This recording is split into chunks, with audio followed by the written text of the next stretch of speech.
நண்பர்களே வணக்கம். நாங்கள் இப்போ வந்து கடலூர் மாவட்டத்தில் வந்து பண்ருட்டிக்கில் இருக்கோம். அதான் முந்திரி கொட்டை அதிகமாக விளையும் பாருங்கள் அந்த ஏரியாவில். எனக்கு இந்த வழி தெரியல இந்த ஏரியாவில், அதனால் ஒரு ஆளை பின்னால் தான் வந்திருக்கும் பாருங்கள். இந்த ஆள் தாங்க. ஏங்க உங்கள் முகத்தை காட்டுங்க. பாருங்கள், இந்த ஆள் தான் வந்து எனக்கு வந்து வழி காட்டுறது. இந்த முந்திரி காட்டில் வந்து எப்படி எப்படி போகணும் வரணும், முந்திரிக்காய் பறிக்கலாமா பறிக்கக்கூடாதா அப்படின்னு வந்து எங்களுக்கு வந்து நாங்கள் வந்து முந்திரி பழம் பறிச்சுன்னு வந்த பாருங்கள். அதை வந்து தான் நாங்கள் வந்து ஷேர் பண்ணிக்கிறோம் எல்லாருக்கிட்டையும். அதுக்கு பின்னால் ஒரு ஆள் உட்காந்துருக்காரு பாருங்க. அவரும் வந்து அந்த முந்திரி பழம் பறிக்கிறதுக்கு வந்த கும்பல் தான் இது. இந்த மாதிரி கும்பலை எங்கேயாவது பார்த்துருக்கீங்களா? சுவைத்து சாப்பிட்றத பாருங்கள்.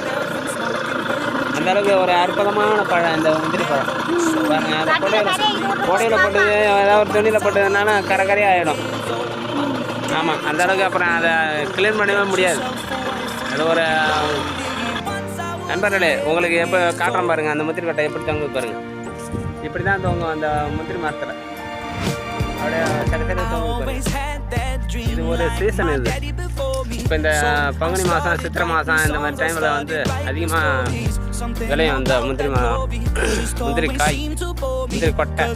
பழங்களே, எனக்கு பின்னாடி ஒரு பழம் தொங்குது பாருங்கள். முந்திரி பழம் பாருங்கள். நிறைய இடத்துல பழம் இருக்குது, பச்சை கொட்டை இருக்குது. ஆனால் இது வந்து அதிகமாக காய்க்கல இந்த முந்திரி மரத்தில்.